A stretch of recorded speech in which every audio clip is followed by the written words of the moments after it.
Assalamualaikum warahmatullahi wabarakatuh. Salam sejahtera untuk semuanya. Saya Pak Ali dari Inside Chamber. Kita akan belajar bab 4 ya, gerak dan gaya. Ini untuk SMP kelas 7, kurikulum merdeka. Untuk pembahasan yang lain bisa dilihat di sini. Ini adalah playlist. Dengan menggunakan playlist, pembahasan bisa didapatkan secara urut dan runtut. Link dari playlist ini ada di bawah di kolom deskripsi ya. Oke, kita akan bahas gerak dan gaya. Pada tanggal Mei 2020 telah terukir dalam sejarah. Ada sejarahnya juga ya. Bahwa untuk pertama kalinya sebuah perusahaan swasta bernama SpaceX meluncurkan 2 orang astronot Amerika ke International Space Station ISS. Misi Crew Dragon Demo 2 tersebut berakhir sukses dan kedua astronot pun tiba di ISS sekitar 19 jam setelah peluncuran dilakukan. Fakta hebat lainnya adalah peluncuran roket tersebut adalah peluncuran pertama dengan biaya paling murah karena dapat mendaratkan roket tanpa harus menghancurkannya sehingga dapat dipakai kembali dan didaur ulang. Menarik kan? Nah, bahkan NASA juga berencana untuk menyewa ya. Oke. Nah, bagaimana sistem kerja dari proses peluncuran roket tersebut? Bagaimana kaitannya dengan konsep gerak dan gaya? Pada akhir kegiatan bab ini kalian akan mempraktekkan konsep gerak dan gaya dengan membawa purwarupa berupa roket sederhana. Kita akan bikin roket. Ayo pelajari bab ini dengan antusias. Kata kunci gerak. Ya, gerak itu kayak perpindahan posisi. Ya, jadi kalau berpindah posisi itu gerak ya. Kemudian ada perpindahan. Nah, ada perpindahan, ada jarak. Nanti akan kita bedakan juga. Ada kecepatan, ya. Ada juga laju. Apa bedanya? Nah, ini ya. Ini VS laju. Ya, ada percepatan, ada gaya. Pertanyaan apakah yang ingin kalian temukan? Jawabannya dalam bab ini. Kapan Indonesia bisa bikin roket seperti SpaceX misalnya ya? Ya, kapan Indonesia punya astronot sendiri?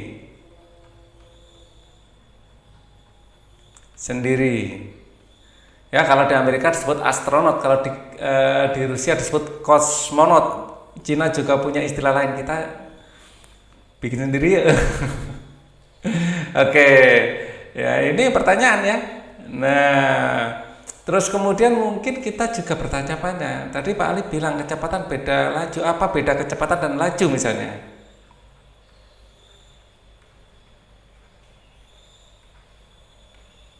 Masih banyak ya. Bagaimana cara buat roket? Ini kalian tanya untuk diri kalian sendiri ya. Tuliskan sendiri. Ini contoh pertanyaan. Gerak benda. Oke. Bagaimana cara kalian datang ke sekolah? Apakah kalian jalan kaki, naik motor, ya, apakah naik mobil, motor, atau jalan kaki? Tahukah kalian berapa jarak yang ditempuh dari rumah kalian? Berapa lama waktu yang diperlukan? Ya, jarak dan perpindahan itu beda ya. Misalnya ini rumah kalian, di sini sekolah misalnya, di gambarnya lebih panjang. Ya, di sini sekolah. Nah, kalau semua lintasan yang kalian tempuh ini namanya jarak. Kalau perpindahan diambil dari titik awal sampai titik akhir tempuh dengan garis lurus. Ini perpindahan. Nah, dapat gambaran ya. Jadi kalau kalian bilang jarak ya semuanya dihitung, bawa meteran sambil jalan-jalan gitu ya. Berapa lama waktu yang diperlukan? Kita bisa menghitungnya menggunakan jam, bisa menggunakan stopwatch dan lain-lain ya. Cobalah kalian pindah tempat duduk dari posisi awal kalian, duduk di atas kelas menuju posisi duduk barisan paling depan. Kemudian lanjutkan ke barisan paling belakang. Hitunglah banyaknya langkah menuju posisi tersebut. Kemudian ukurlah waktu yang diperlukan. Bandingkanlah banyaknya jumlah langkah untuk menuju kedua posisi terdepan maupun ke belakang tersebut. Jadi kita bisa secara sederhana ya menggunakan satuan langkah. Ya, jadi pengukuran itu adalah membandingkan sesuatu dengan sesuatu yang lain ya. Nah, kita bisa membandingkan jarak itu dengan langkah kaki kita. Ya, tidak harus dengan menggunakan meter atau tidak harus sentimeter, tidak harus ya, bisa dengan langkah kaki kita. Karena untuk tujuan-tujuan tertentu kita nggak ingin sangat spesifik, enggak ya, sekitar 100 langkah lah gitu orang bisa bayangkan, yang penting gitu. Perpindahan jarak tempuh benda. Ketika kalian berangkat dari rumah menuju ke sekolah, apakah posisi dari tempat duduk ke atau berpindah posisi dari tempat duduk ke depan ke tempat duduk dari belakang kalian dikatakan bergerak? Jadi apa sesungguhnya gerak itu menurut kalian? Ya, kita lihat ya. Tadi Pak Ali sudah sampaikan gerak itu apa. Coba kalau definisi dari buku seperti apa kita lihat. Makhluk hidup bergerak dengan kemampuannya sendiri untuk mencari makan. Lemari bergerak karena didorong oleh ayah. Gerak semua benda memerlukan informasi besarnya perpindahan yang diperlukan dari satu posisi ke posisi lain. Ya, memang gerak itu sendiri ya perpindahan ya, dari satu posisi ke posisi lain, baik secara radial mungkin ya. Oke. Posisinya atau informasi tentang lintasan yang dilalui gerak benda dikenal dengan gerak jarak tempuh. Ya, jadi jarak tempuh itu semua lintasan yang dilalui benda, jarak tempuh. Oke, kemudian kita dapat menggambarkan gerak sebuah benda secara mendetail setelah kita mampu mendefinisikan besaran-besaran gerak untuk benda tersebut. Dengan mengetahui besar gerak tersebut, kita akan mengetahui pada saat tertentu benda berada di mana dan bergerak ke arah mana. Nah, di sini nanti kita akan membedakan laju dengan kecepatan. Kalau kecepatan ada arahnya, ya. Kalau laju tidak ada arah tertentu. Nah, itu yang membedakan nanti. Besaran-besaran sama dengan ini ya, sama dengan perpindahan. Perpindahan itu ada arahnya, makanya Pak Ali menggambarnya ada panahnya. Ya, jelas ke sana. Ya, jadi garis lurus. Kalau jarak pada suatu saat bisa mengarah ke kiri, bisa ke kanan, bisa ke bawah, bisa ke atas, nggak jelas ya. Itu kalau jarak ya. Besaran-besaran gerak pertama kali perlu diketahui adalah posisi. Nah, apa itu posisi? Posisi adalah letak suatu benda ditinjau dari acuan tertentu ya. Perpindahan, jarak tempuh. Agar dapat menjelaskan gerak benda secara lengkap, mari kita memerlukan bantuan sumbu koordinat. Tentu kalian sudah kenal dengan sumbu koordinat kartesian dengan lambang sumbu X dan sumbu Y, bukan? Ya, ini adalah koordinat kartesian ya. Ada arah sumbu X, ada arah sumbu Y. Jumlah sumbu koordinat yang digunakan bergantung pada arah gerak yang akan kita bahas. Jika benda hanya bergerak pada lintasan berupa garis lurus, maka kita cukup menggunakan satu sumbu koordinat, misalnya sumbu X. Gerak semacam ini sering disebut dengan gerak satu dimensi atau satu arah pandang. Ya. Dapatkah kalian menuliskan contoh benda yang bergerak dalam satu dimensi dalam kehidupan sehari-hari? Ya, kita bisa melihat orang berjalan dengan lurus ya, kereta berjalan di rel yang lurus misalnya, di rel yang lurus. Batu dijatuhkan saat tidak ada angin ya, batu dijatuhkan ya, batu ini dijatuhkan lurus kecuali ada angin ya. Pada bab ini kita akan membatasi pada gerak satu dimensi dulu dengan posisi dilambangkan simbol X. Misalkan kalian berada di posisi awal X0 misalnya, di sini X0. Karena tempat mulai kalian bergerak dan sekolah sebagai posisi akhir, jadi kalian tahu apa pengertian posisi itu ya. Ini adalah posisi akhir misalnya X1.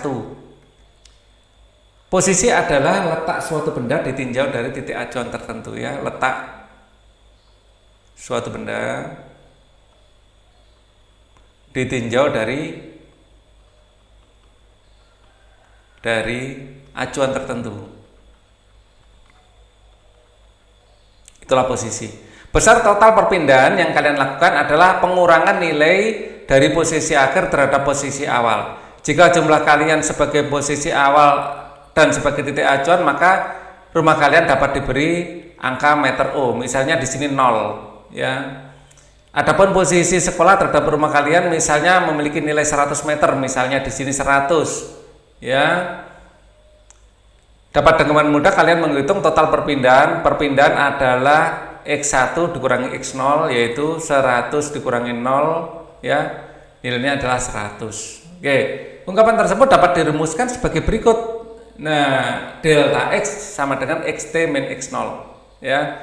Keterangan delta X adalah perubahan posisi satuannya meter, X0 adalah posisi awal satuannya meter, XT ya. Jadi XT adalah posisi akhir, posisi setelah T waktu. Nah, posisi setelah T detik atau T satuan waktu. Nah, bisa T jam ya, terserah ya, atau satuan waktu. Itu kenapa alasan kita pakai XT. X0 saat T-nya sama dengan 0. Nah, di sini adalah gambar. Di sini rumah kalian berjalan lurus ke sekolah sejauh 100 meter. Di sini adalah X0-nya, di sini adalah XT-nya. Jadi jarak yang ditempuh adalah 100 meter. Kita lanjutkan ya. Saat kalian tiba di sekolah, tiba-tiba kalian merasakan sakit perut. Ibu guru memerintahkan kalian segera pulang ke rumah. Sehingga dalam pengertian sains, jika kembali ke posisi semula kalian bergerak, tadi kalian tidak melakukan perpindahan. Dapatkah kalian menjelaskannya? Mungkin dapat membantu kalian menjawab pertanyaan. Jadi perpindahan di sini X0, di sini XT. Ya. XT-nya tetap 0 ya. Delta D-nya 0. Jadi delta X sama dengan XT dikurangi X0. XT-nya dia di titik 0 ini. Ya, 0 dikurangi awalnya di titik 0, berakhir di titik 0, jadi delta X-nya 0, artinya perpindahannya 0. Besar total perpindahan ketika kembali ke posisi awal, keberangkatan mulai bergerak adalah 0. Ya, sudah ke sana misalnya plus 5, terus ke sana kan min 5. Totalnya plus 5 min 5 ya 0 kan gitu ya. Oke, kembali ke tempat asal. Berbeda dengan perpindahan yang kalian lakukan, maka nilai jarak tempuh tidaklah 0. Kalau jarak tempuh tidak 0, tapi bernilai 200 meter. Mengapa? Karena ke sana 100, ya, ke sana juga 100. Arah tidak jarak tidak memperhitungkan arah. Tidak memperhitungkan arah. Jadi arahnya ke kanan 100, ke kiri 100, di total jadi 200. Mengapa menjadi 200 meter? Itu tadi jawabannya. Kini kalian dapat membedakan perpindahan dan jarak tempuh seperti Pak Ali jelaskan tadi, ya. Perpindahan adalah dari titik awal sampai akhir, ya. Ini adalah perpindahan, ya. Tapi lintasan yang dilalui, ya, mungkin berkelok-kelok, ini adalah jarak. Sebelum kalian kembali pulang ke rumah karena sakit perut, kalian melihat seorang kawan duduk di kelas sambil membaca buku pelajaran. Ibu guru mengatakan kawan kalian itu sudah tiba lebih awal di sekolah. Padahal kawan kalian tersebut masih berada dalam satu komplek perumahan dan tidak jauh dari rumah kalian. Mengapa kawan kalian bisa sampai lebih dulu dari kalian padahal kalian berdua berangkat pada waktu yang sama? Karena dia lebih cepat. Nah, gitu ya. Karena kawan lebih cepat.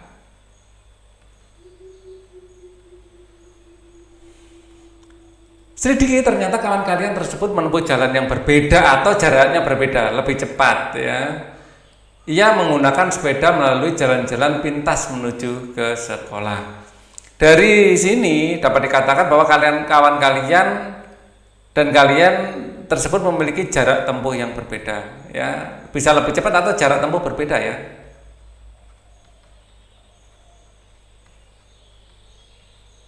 Ya, itu juga boleh jadi jawaban. Bila bisa jadi saat kalian menggunakan mobil, kalian menempuh jarak yang lebih panjang untuk menuju ke sekolah karena mobil harus melalui jalan raya. Berdasarkan cerita di atas, kalian dapat memahami pengertian jarak tempuh. Ya. Selama kalian berada di dalam mobil, jarak tempuh ini tadi ya, yang berkelok-kelok ini jarak tempuh ya. Ya.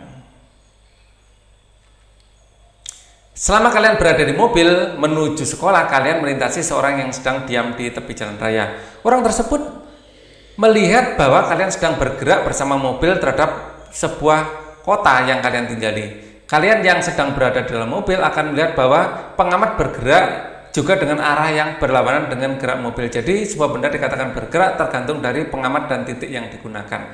Jadi kita kalau di dalam mobil, ya, kita di dalam mobil, ya.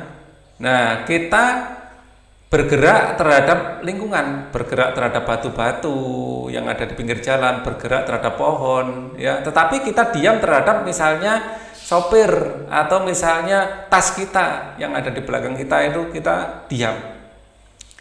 Di rumah tas itu di belakang kita, sampai di sekolah tas ya tetap di belakang kita. Nah, hal tersebut menunjukkan bahwa gerak benda bersifat relatif atau tidak mutlak. Gerak itu tidak mutlak. Bumi ini berputar.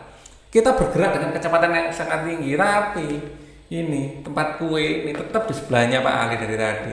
Pak Ali nggak bergerak terhadap tempat kue ini, ya, tetapi Pak Ali berputar dengan bersama yang lain berputar. Bumi ini berputar, ya, kita berputar dengan kecepatan yang sangat tinggi sebenarnya.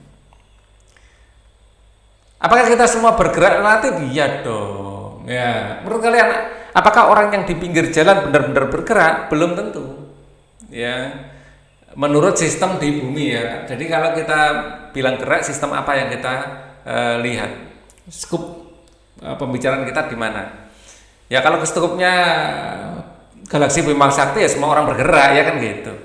Kalian telah mengetahui bahwa gerak adalah perubahan jarak dan atau posisi, ya, benda terhadap titik acuan yang dipilih. Saat kalian melihat orang di pinggir jalan, apakah ia bergerak? Kalau kita duduk di mobil, ya, itu kita lihat pohon, jangankan orang, pohon-pohon itu bergerak, ya, saat kita sambil gantung-gantung gitu, loh, pohonnya bergerak kan gitu, ya.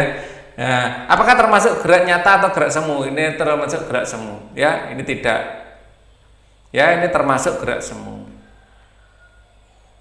Gerak semu.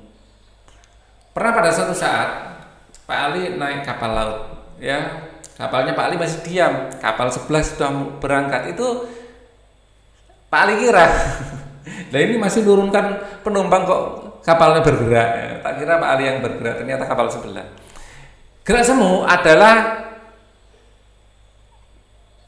benda yang sebenarnya diam, namun oleh pengamat teramati bahwa benda tersebut seolah-olah bergerak, ya.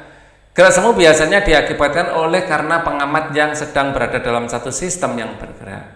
Ya, misalnya kita dalam kereta api, ya, melihat sapi, berjalan cepat sekali, padahal dia sedang diam, duduk, ya. Contoh gerak semu pada saat kita naik bus, pohon-pohon tepi jalan seperti bergerak, berlari meninggalkan kita. Padahal sebenarnya yang bergerak adalah bus saat kita sedang berada di dalamnya. Jadi kita semua bergerak relatif. Saat kalian hendak kembali pulang ke rumah lagi karena sakit perut, mobil yang akan menjemput sudah tiba di tempat parkir. Saat kalian melihat jam di dinding di pintu masuk sekolah, jarum jam baru menunjukkan pukul 7.30. Padahal tadi kalian menelpon orang tua di rumah pukul 7.15 WIB. Itu artinya mobil hanya memerlukan waktu 15 menit sampai dari rumah ke sekolah. Biasanya waktu yang diperlukan mobil untuk ke sekolah adalah 30 menit. Mengapa terjadi demikian? Apa yang terjadi dengan mobil tersebut menjemput kalian tersebut? Mungkin mobil bergerak lebih cepat. Mungkin juga rute yang ditempuh lebih dekat, ya. Bisa jadi mobil dengan rute yang sama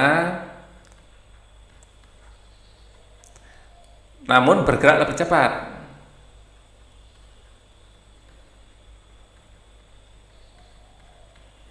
Atau mobil menempuh rute yang lebih dekat, ya, mobil menempuh rute yang lebih dekat.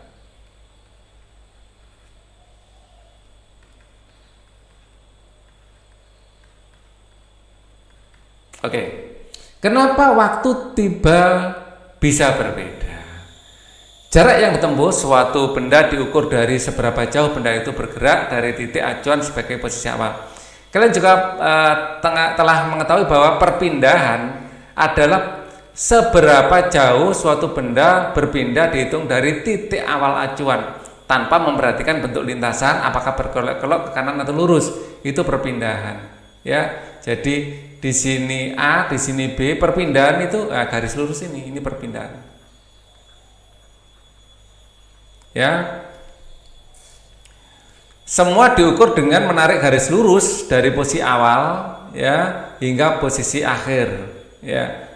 seperti ditunjukkan pada gambar 4.2. Oh, dikasih gambar juga 4.2, mana gambarnya? Loh, enggak ada.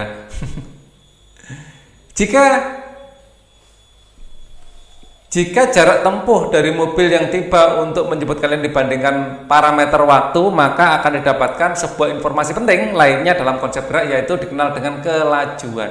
Nah, kalau laju ini adalah jarak bagi waktu. Ingat ya, kalau kecepatan nanti perpindahan dibagi waktu. Nah, kalau kalian naik motor, kalian lihat itu speedometer. Kalian itu yang kalian lihat itu laju, bukan kecepatan. Ya, karena saat kalian ke utara, ke barat, ke timur, belok kemana aja, kalau ngegasnya tetap ya lajunya cepat ya. Penunjuknya misalnya 10 km per jam ya tetap 10 km per jam asal gasnya ini tetap. Nah, beda dengan kecepatan. Kalau kecepatan itu mengenal arah. Kalau laju enggak, mau ke utara, mau ke selatan, mau ke barat, ke timur, tetap. Dengan membandingkan jarak tempuh terhadap waktu, maka kalian akan mendapatkan nilai kelajuan suatu benda jika bergerak. Kelajuan dapat ditulis dengan sama dengan kecepatan, rumusnya sama dengan rumus kecepatan. Rumus kecepatan. Yang beda apa? Yang beda adalah pengertiannya. Dan disinilah uniknya kita belajar fisika. Ini IPA bagian fisika ini ya. Coba kalian ingat kembali, apakah saat naik kendaraan atau mobil ketika menuju sekolah, laju mobil tersebut terasa cepat atau lambat atau berubah-ubah? Ya pasti berubah-ubah lah. Ya, kalau nggak berubah-ubah lah, masa ada orang lewat tabrak. Kelajuan yang konstan atau bernilai tetap adalah kelajuan gerak suatu benda ketika setiap bagian jarak itu ditempuh dalam waktu yang sama. Seperti yang ditunjukkan pada persamaan 2. Kelajuan tetap atau konstan ini biasanya hanya terjadi pada waktu sesaat atau sebentar saja. Sebentar lagi sudah ada kucing lewat atau apa gitu ya. Dalam hitungan detik atau menit. Maka dari itu laju tetap ini sering disebut laju sesaat. Pada kenyataannya sangat sulit untuk membuat sebuah benda melaju dengan konstan dalam waktu yang lebih lama. Untuk itu diperlukan konsep yang lebih praktis yang dikenal sebagai kelajuan rata-rata. Kelajuan rata-rata ialah kelajuan gerak suatu benda menempuh pada jarak perpindahan tertentu dan di mana tidak setiap bagian dari jarak itu ditempuh dalam waktu yang relatif sama. Untuk kelajuan rata-rata berlaku seperti ini. Ya, sigma S per sigma T. Ini bacanya sigma. Oke. Apa bacanya? Sigma. Oke. Kelajuan rata-rata satuan waktu dalam meter per sekon, jumlah jarak yang tempuh satuan dalam meter, dan jumlah waktu satuannya adalah second. Oke, kita lanjutkan. Apakah kelajuan sama dengan kecepatan? Beda. Kenapa? Orang jarang menyebutkan kelajuan. Nah, itu karena kebiasaan. Ya, beda. Karena kebiasaan. Jadi kebiasaan ini sudah berlarut-larut dan dianggap itu sudah benar. Kayak berat badan. Berat badan itu harusnya dalam newton. Berat itu newton. Kalau massa baru dalam kilogram. Tapi setiap orang ditanya berat badanmu berapa, jawabnya pasti mungkin 60 kg. Itu salah dalam konsep fisika, ya. Kayak bahasa Indonesia, memperoleh itu kan salah, seharusnya kan memeroleh. Tapi kita sudah terlanjur nyaman dengan kesalahan itu. Oke. Menurut kalian, apakah kelajuan dan kecepatan itu adalah hal yang sama? Tidak dong. Perhatikan contoh persoalan berikut ini. Jika kalian melangkah ke kanan sejauh 100 meter, ke kanan ya, sejauh 100 meter, nah, dalam sumbu E kemudian kembali melangkah ke kiri sejauh 50 meter, ya, 50 meter, ya, ditempuh dalam waktu T-nya adalah 25 sekon, ya. Berapa total jarak yang tempuh yang kalian lakukan? Kalau jarak, ya 100 ditambah 50. 150 ya, dari sini ke sini dihitung, dari sini ke sini dihitung, semuanya dihitung 150 meter. Nah, berapa perpindahan? Kalau perpindahan tetap dari awal sampai akhir. Ya, perpindahannya awalnya di sini, berakhir di sini, ya ini berapa? Ya, 50. Ya, perpindahan 50 meter. Ya. 50 meter. Seperti itu, oke? Jadi, benarkah kelajuan berbeda dengan kecepatan? Betul dong, betul, benar. Kelajuan adalah seberapa cepat sebuah jarak ditempuh dalam waktu tertentu tanpa memberitahukan arah. Ya, jadi sekali lagi kelajuan adalah jarak bagi waktu. Ya, karena kelajuan termasuk besaran skalar, besaran dalam sains yang hanya memiliki nilai dan besar satuan. Adapun kecepatan, ya, kecepatan adalah besar perpindahan persatuan waktu. Adalah perpindahan per waktu. Oke. Kecepatan adalah besaran vektor.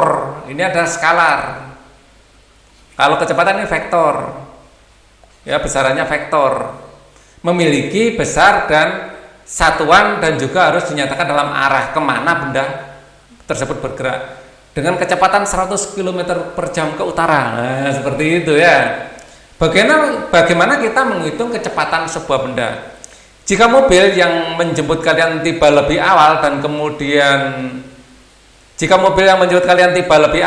dan diketahui melalui jalan yang persis sama dengan jarak tempuhnya seperti saat mengantarkan kalian ke sekolah sehari-hari, itu artinya mobil kalian dapat tiba lebih awal dari biasanya. Kira-kira apa yang terjadi dengan mobil tersebut lebih cepat? Ya, kalau jaraknya sama, ya, perpindahan sama, ya, tapi kok waktunya lebih kecil, T1 ini T2, di mana T2 lebih kecil daripada T1, ya, maka yang terjadi adalah kecepatannya lebih besar.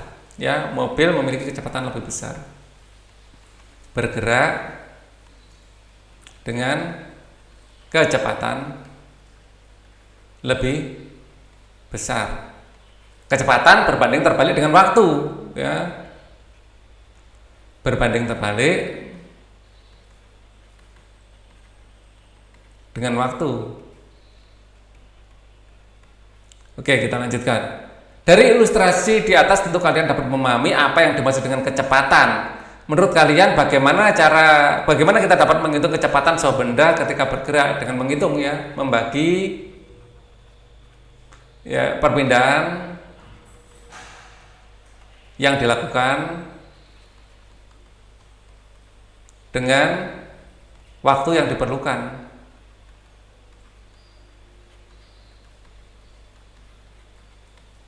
Jika kalian dapat mengungkapkan besaran gerak dalam variabel waktu, detik atau jam, maka kalian dapat menentukan kondisi benda tersebut di masa depan. Dalam 1 detik, 1 jam, 1 hari, kira-kira sampai mana, kan gitu ya. Jadi kita bisa memperkirakan kayak SpaceX tadi. Ya, dari bumi menuju ISS itu butuh berapa lama waktunya? 19 jam. Tahu. Walaupun roketnya belum diluncurkan. Dari mana? Dari perhitungan. Nah, kemudian benda yang bergerak tersebut berada di mana, bergerak dengan kecepatan berapa, dan arah ke mana. Dapat dihitung dengan mudah. Kecepatan rata-rata dapat dinyatakan oleh persamaan berikut. Nah, ini kecepatan rata-rata atau delta X per delta T, X akhir dikurangi X awal, ya, dibagi T akhir per T awal. Kecepatan rata-rata satuannya adalah meter per sekon, sama ya. Kecepatan dan laju sama, satuannya adalah meter per sekon. Delta X adalah selisih jarak tempuh, satuan meter. Delta T adalah selang waktu, satuannya adalah sekon atau detik. Nah, itu satuan ini adalah satuan MKS. Meter kilogram second. Ya, ini merupakan satuan standar internasional.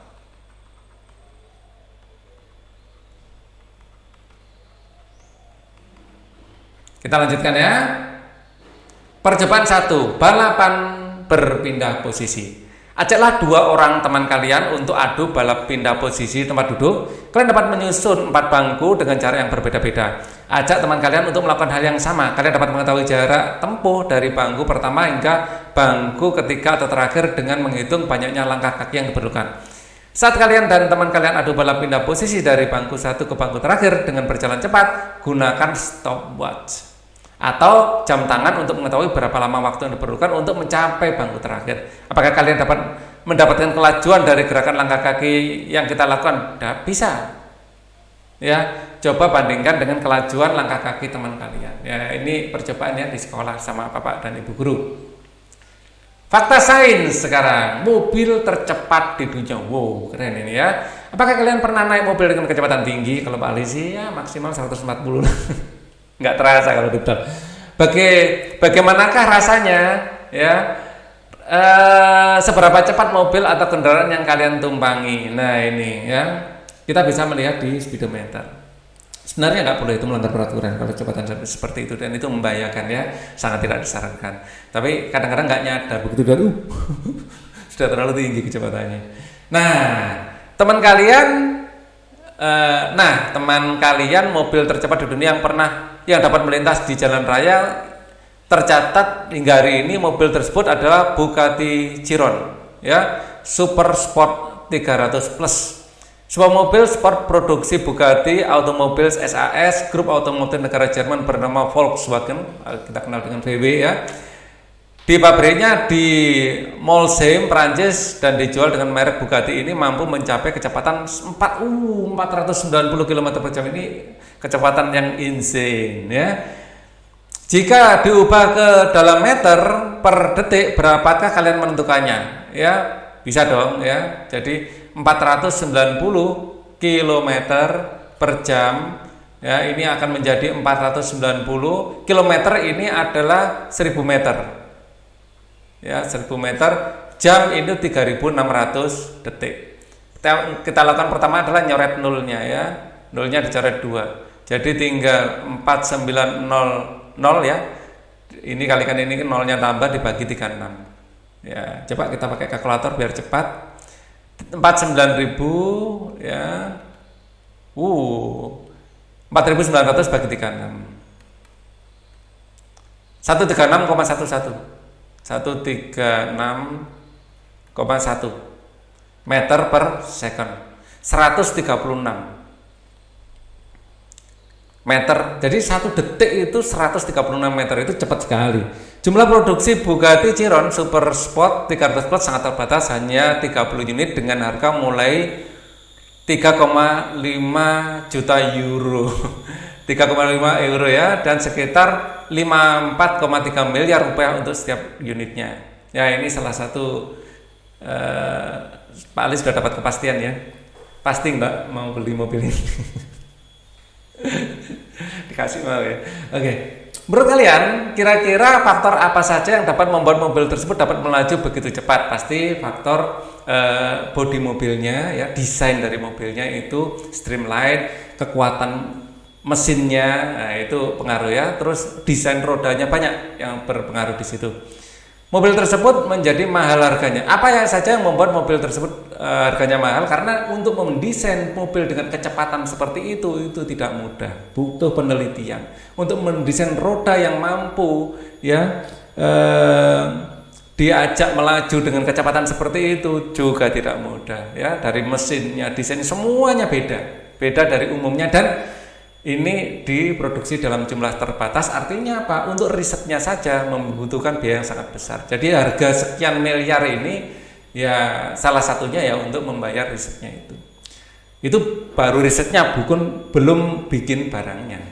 Kalian dapat juga mencari kembali kendaraan lain yang bergerak cepat di darat maupun di udara. Temukan informasi yang menyebabkan kenapa kendaraan tersebut dapat bergerak dengan cepat. Adakah faktor lain dari gerak benda selain kecepatan? Ada dong, ada percepatan, akselerasi. Dari mulai titik 0 sampai bergerak dengan kecepatan itu maksimal itu butuh berapa lama? Nah, gitu ya. Selama bergerak, kecepatan sebuah benda berubah-ubah. Perubahan tersebut bisa berubah nilai saja, berubah arah saja, atau berubah nilai dan arah. Perubahan tersebut ada yang cepat dan ada yang lambat. Besar yang digunakan untuk mengukur perubahan kecepatan adalah percepatan. Acceleration A adalah perubahan kecepatan dibagi waktu. Nah, seperti itu. Ambillah sebuah benda dan luncurkanlah pada bidang miring licin dengan sudut kemiringan relatif besar sehingga benda tersebut dapat meluncur ke bawah. Amatilah benda tersebut saat meluncur. Awal-awalnya agak pelan, semakin lama semakin cepat ya. Apakah terjadi penambahan kecepatan? Iya. Jika tidak terlalu tampak, buat lintasan yang lebih panjang lagi dengan sudut yang lebih besar. Mengapa benda tersebut meluncur dengan semakin cepat hingga menyentuh lantai? Karena mendapat percepatan ya, dipengaruhi percepatan gravitasi ya, karena memiliki percepatan. Ya, kenapa memiliki percepatan? Karena dipengaruhi oleh percepatan gravitasi. Itu kalau mau dikejar lebih jauh. Hasil percobaan sederhana tersebut menunjukkan bahwa benda telah mengalami percepatan. Percepatan adalah besarnya pertambahan kecepatan tiap satuan waktu. Percepatan dapat ditulis dengan persamaan berikut ini, ya. A adalah delta V per delta T. Delta V adalah Vt min V0, delta T adalah T min T0, ya. Jadi A adalah delta V per delta T. Delta V adalah Vt kurangi V0, delta T adalah Tt dikurangi T0. Oke. Untuk gerak dipercepat aturan A positif, ya, jika A sama dengan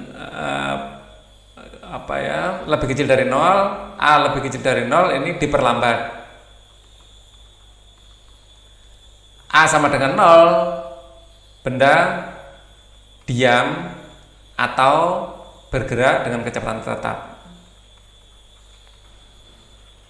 Kecepatan tetap.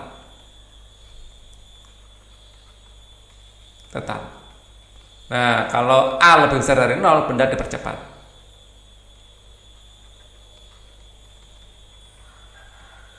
Ya, ini negatif, ya, kurang dari 0. Kalau ini positif, lebih dari 0. Percobaan aktivitas lagi. Balap mobil-mobilan buatan sendiri. Buatlah mobil-mobilan sederhana dengan tenaga pendorongnya adalah tiupan angin. Buatlah sedemikian rupa sehingga mobilnya memiliki layar yang berguna untuk menangkap energi tiupan angin. Ajaklah kawan kalian untuk membuat bentuk mobil-mobilan yang berbeda sesuai dengan keinginan masing-masing.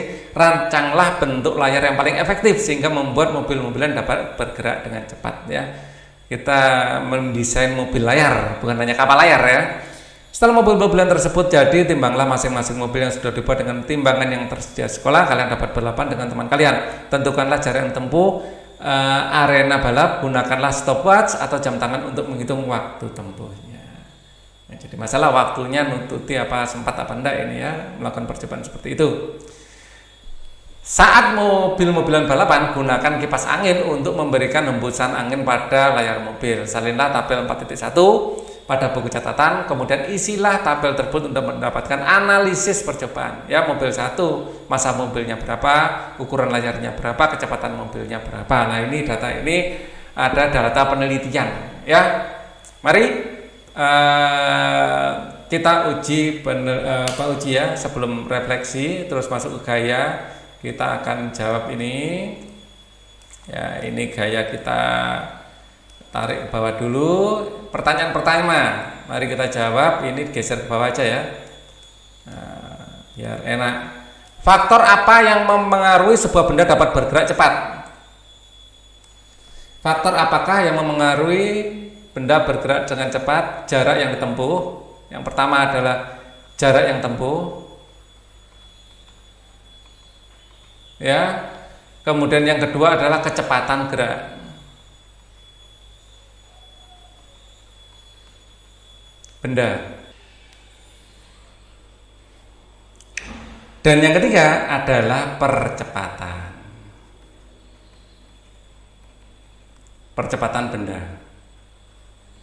Kemudian yang keempat, massa benda. Ya, massa benda. Faktor yang mempengaruhi benda dapat bergerak cepat. Sebenarnya ini aja deh. Cukup, ya. Mungkin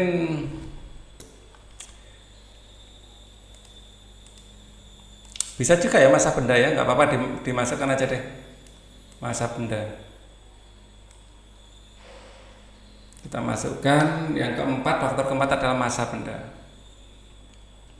Yang barusan dibikin percobaan tadi, ya. Massa benda. Kemudian kita lanjutkan, sebuah benda bergerak dengan sangat cepat. Apakah keuntungan dan kerugian atau risiko yang muncul? Keuntungan cepat sampai, ya.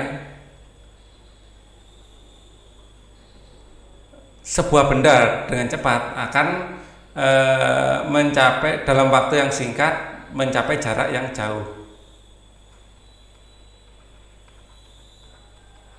Yang singkat mencapai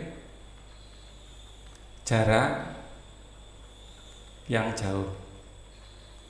Karena ini benda ya secara umum, bukan kita naik kendaraan atau apa ya. Bergerak, jika sebuah benda bergerak dengan sangat cepat, apakah keuntungan dan kerugian atau risiko yang muncul? Kerugian, ya, sulit mengontrol gerakan. Gerakan benda, ya, benda akan rusak apabila menumbuk benda lain.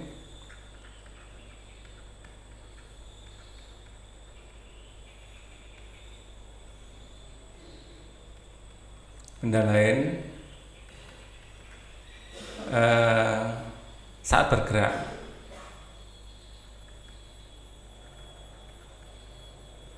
Apalagi cepat ya. Saat bergeraknya nggak usah deh, mendapatkan rusak ya. Semakin cepat kecepatannya, semakin besar energi kinetiknya, semakin besar daya rusaknya. Buatlah grafik yang telah didapatkan pada aktivitas. Nah ini kalian bikin sendiri ya. Nomor 3 ini Pak Ali tidak bisa membantu karena itu harus dari penelitian kalian sendiri atau percobaan kalian ya. Jadi mohon maaf ini tidak bisa bantu. Kemudian sebelum kita akhiri video ini, mari kita refleksi ya. Refleksi sebelum melanjutkan ke subbab berikutnya. Ini saatnya kalian berhenti sejenak dan kembali melihat pernyataan-pernyataan yang kalian tuliskan pada awal bab ini. Apakah kalian sudah memahami pengertian gerak? Ya dong. Apakah kalian mengerti perbedaan antara kecepatan dan percepatan? Kecepatan ini adalah V adalah delta S per delta T, sedangkan percepatan acceleration adalah delta V per delta T. Rumusnya seperti itu ya. Berdiskusi dengan teman dan guru dapat membantu kalian melengkapi pemahaman pada materi ini. Mencari tahu dari sumber lain pun dapat kalian lakukan. Ayo semangat belajar ya. Nah, yang agak susah untuk dimengerti di awal-awal itu bedanya kecepatan dengan laju. Ya, kalian bisa menuliskan di kolom komen apa itu kecepatan, apa itu laju. Thank you. Assalamualaikum warahmatullahi wabarakatuh.